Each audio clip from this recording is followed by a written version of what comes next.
Et si le bonheur ne demandait pas autant d'efforts, ni autant de temps qu'on te l'a toujours fait croire? 15 secondes suffisent. Eh oui, tu as bien entendu. Seulement 15 secondes. C'est fou, non? Toute ta vie, on t'a fait croire que pour être heureux, il fallait accomplir de grandes choses. Suivre le même chemin que les gens qui réussissent, changer de vie. Ou parfois, devenir quelqu'un d'autre. Alors qu'en réalité, t'as déjà en toi un bouton invisible que tu peux activer à tout moment. Un bouton caché que personne ne t'a appris à utiliser. Parce que parfois, sans même que tu t'en rendes compte, ton cerveau peut devenir ton pire adversaire. Il est puissant, et bien plus puissant que tu ne l'imagines. Le souci, c'est qu'il est meilleur pour créer du stress que du bonheur. Et du coup, il cherche toujours un truc qui cloche. Il transforme une petite inquiétude en tempête mentale. Il te rappelle les pires moments en HD, juste avant de dormir. Très pratique à l'époque où survivre dans la nature était une priorité. Un peu moins utile quand ton cerveau panique pour un simple message laissé en vue. Mais voilà la bonne nouvelle. Tu peux reprendre le contrôle sur ton cerveau. Pas en heures, pas en semaines, en quelques secondes. Et aujourd'hui, je vais te partager 3 techniques ultra simples, mais étonnamment puissantes. Technique numéro 1. Change ton filtre mental. Ok, pose-toi et imagine une seconde. Tu te balades tranquillement dans la rue et, comme d'habitude, ton cerveau scanne tout ce qu'il y a autour de toi. Il scanne les gens, les regards et les moindres détails. Et sans même que tu t'en rendes compte, il cherche automatiquement ce qui cloche. Quelqu'un ne t'a pas souri? Ton cerveau note. Quelqu'un t'a regardé bizarrement? Ton cerveau note. Et sans même t'en rendre compte, tu commences déjà à te mettre sur la défensive. Maintenant, essaye quelque chose, juste pendant 15 secondes. Regarde autour de toi et choisis 3 choses que tu trouves belles. Pas parfaites, juste belles. Un rayon de lumière, une couleur, un détail sur un visage, un arbre qui bouge avec le vent. Mais tu vas voir, au début, ton cerveau va résister et revenir au négatif. Mais ne t'inquiète pas, c'est exactement ce qu'il fait toujours. Et c'est pour ça que tu dois insister. Parce qu'à ce moment-là, tu forces ton cerveau à changer de filtre.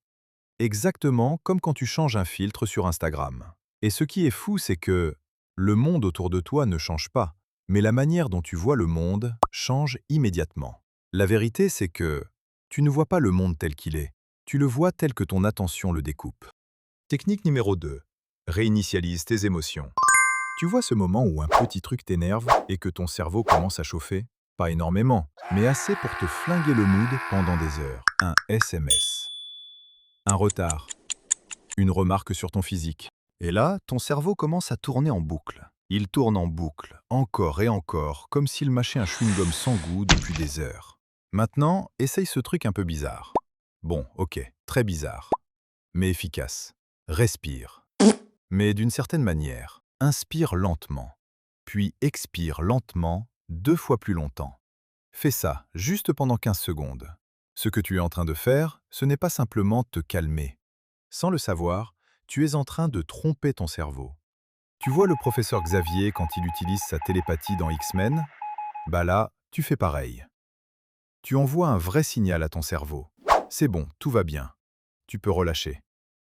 Et là, ton corps comprend le message. Tes épaules commencent enfin à se détendre. Ton cœur commence à ralentir. Et ton esprit arrête doucement de tourner en boucle. Et d'un coup, le problème paraît déjà plus petit. Le problème est toujours là, mais il prend tout de suite moins de place dans ta tête. Il y a un truc qu'on oublie tout le temps. Ton corps peut calmer ton esprit, même quand ton esprit refuse. Technique numéro 3. Fais un mouvement, même petit. Allez, à vous. Il y a des jours où t'as vraiment la flemme. Pas envie de bouger, pas envie d'être productif, pas envie de faire semblant que tout va bien. Et honnêtement, c'est humain. Mais c'est là que beaucoup se plantent. Ils attendent la motivation avant de commencer. Alors qu'en vrai, ça marche plutôt dans l'autre sens. Tu te sens mieux parce que tu as commencé. Oh d'ailleurs, attends, écoute ça. Je vais te raconter une anecdote. Je connais un pote qui voulait se remettre au sport. Comme tout le monde après les fêtes de fin d'année. Tu connais la suite. Motivé pendant 2 jours, puis disparition totale. Du coup, il a décidé de mettre en place un truc complètement ridicule. Chaque jour, faire une pompe. Juste une seule. Wow! Dit comme ça paraît ridicule. Et pourtant, il n'a pas lâché. Il a continué. Une pompe par jour. Sans exception. Devine ce qu'il s'est passé ensuite. En faisant une seule pompe, ça l'a amené à en faire plus. des fois 5, puis 10. Mais attends, ce n'est pas parce qu'il était motivé, c'est parce qu'il avait commencé. Et c'est souvent ce petit mouvement qui change tout, mais la plupart des gens l'ignorent. Le mouvement crée la motivation, pas l'inverse. Maintenant, fais juste ça pendant 15 secondes. Fais un mini-geste, un SMS, une ligne dans tes objectifs. Une action, même minuscule, c'est OK. Pas pour être parfait, juste pour bouger. Parce qu'honnêtement, le plus dur, c'est rarement de faire, c'est de commencer. Et il se passe un truc assez fou à ce moment-là. Tu vois, quand tu commences à bouger, même un peu, tu envoies un message silencieux à toi-même. Je suis quelqu'un qui agit. Et là, quelque chose change dans ton cerveau. Maintenant, prends un instant, pas longtemps, juste un tout petit moment. Pose-toi cette question. Dans les 15 prochaines secondes, qu'est-ce que je peux faire pour aller un peu mieux? Regarder quelque chose de beau? What? Respirer? Faire un petit geste? Finalement, tu vois que le bonheur, c'est pas toujours un énorme moment dans ta vie. Parfois, c'est juste un petit pas dans la bonne direction, un micro-ajustement, un petit virage invisible. Et je vais te dire quelque chose. Honnêtement, peut-être que personne ne s'en rendra compte. Peut-être même que ça ne changera pas ta vie du jour au lendemain. Mais à l'intérieur de toi, ce petit mouvement peut tout changer. Parce qu'en réalité, tout part de là. Tu n'as pas besoin de gravir l'Everest pour te sentir mieux dans ta vie, ni pour trouver le bonheur. Parfois, quelques secondes suffisent. 15 secondes pour regarder autrement. 15 secondes pour respirer différemment. 15 secondes pour faire un petit mouvement. Et tu verras que, petit à petit, ton cerveau arrêtera de vouloir tout contrôler et que le bonheur était peut-être déjà plus proche que tu le pensais.